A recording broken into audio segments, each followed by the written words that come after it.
Hello you lot, this is KeefCooks, I'm Keef, and today I'm going to do a very traditional recipe from the northwest of England, from Cumbria. I'm going to make a Cumberland sausage.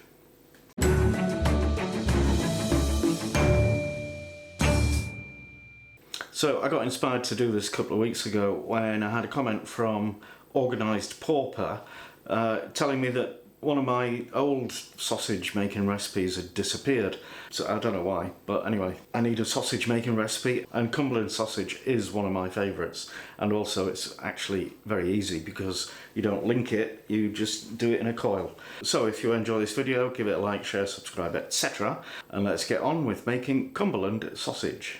Okay, ingredients: I've got 800 grams of fatty pork, 200 grams of rusk, and assorted seasonings and herbs and spices, and also some natural hog casing. So the pork, really you should use pork shoulder if you can get that. I never see it anymore. So I've got some pork loin and also some pork belly, and there's plenty of fat on both of those, and that's very important because fat is flavour. And if you want low fat healthy stuff, don't come here.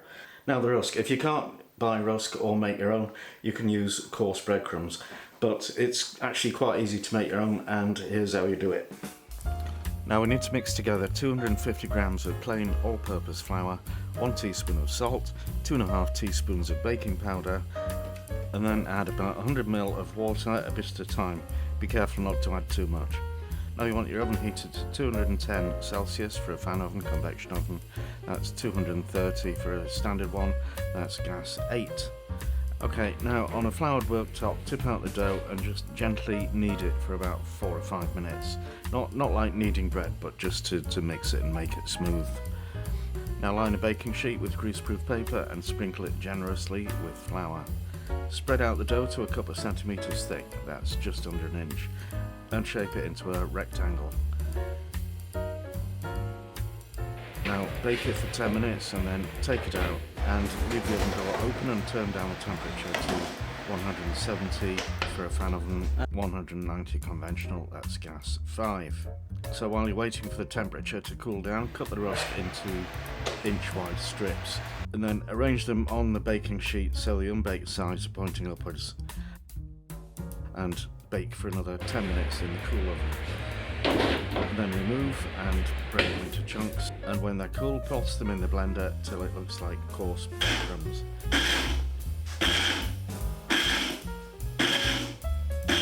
And finally spread them out in a single thin layer on a baking sheet and just let them dry out completely, and then you can store them in an airtight container. And I should point out that rusk means different things to people around the world in different countries. This is, well, it's known as butcher's rusk in the UK because they use it in sausages. And really the only other use for rusk is Farley's rusk, which babies use to chomp on when they're teething. So, but I don't know if you can use that in your sausages. Maybe you can. Now we need to soak the rusk in cold water. And the reason we use this, it's a lot of people think it's just filler, so you use less meat.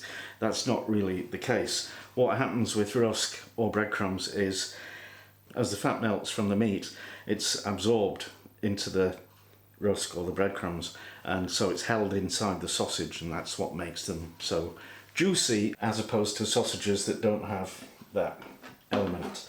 Now I'm going to chop these into bits that'll go through the grinder. I'm also going to get the skin off the belly pork because that's not going to be good. Okay, and I'll just chop these chops in half as well.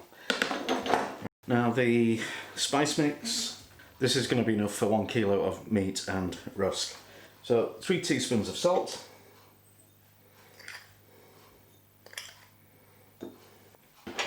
2 teaspoons of ground black pepper, 1 teaspoon of ground white pepper, super accurate measuring there, 3 teaspoons of sage, dried sage,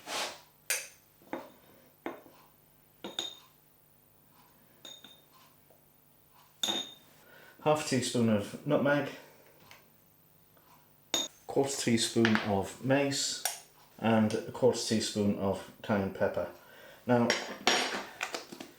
Cumberland sausage is a protected geographic indicator, which means it can only be called that if it's made in Cumbria to a specified recipe. So those herbs and spices in those proportions are actually laid down in the specification. Mix that all together. Okay, so I've got a medium plate on the mincer and I'm just going to whiz everything through.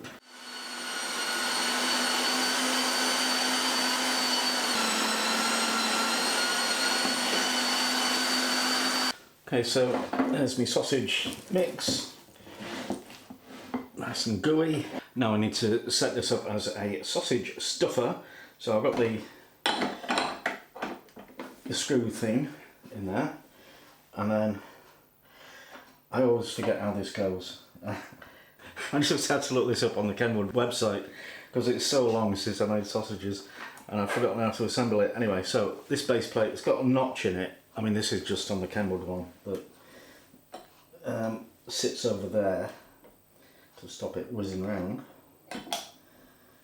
And then we've got like two funnels. We've got a big one and a little one. So I'll use the big one and then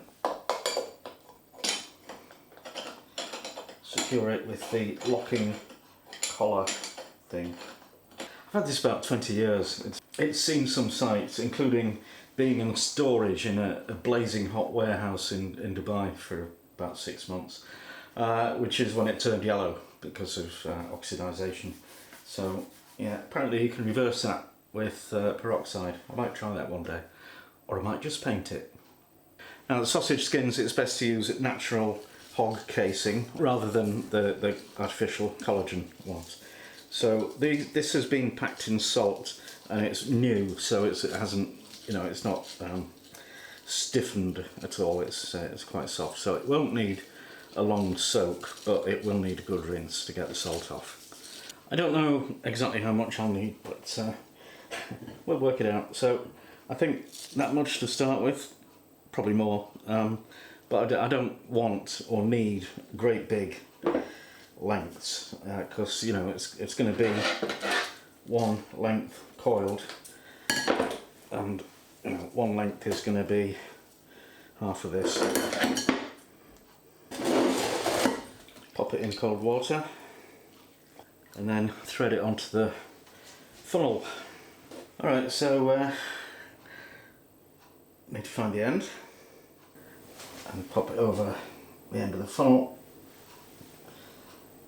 and just feed it on.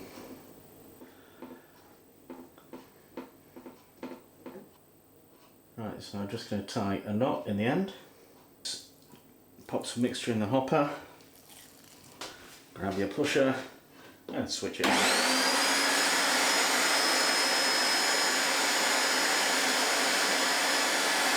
Right, there we go. That looks pretty good to me. So I'm going to put that in the fridge to, well, kind of rest. Alright, time to cook the sausage. So I'm going to stab it with a sharp fork. A lot, because, well, this is the second one I've done. The first one, we had splits and all sorts. It was pretty much a disaster. Although I have to say, it tasted amazing. So that was yesterday.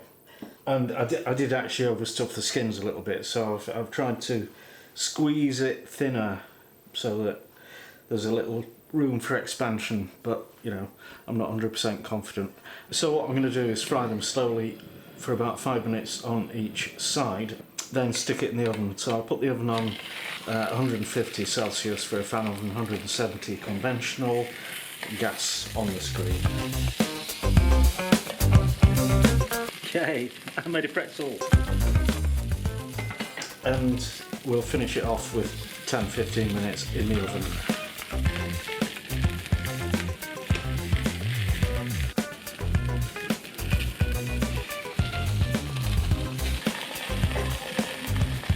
I'm going to try and turn it over without wrecking it.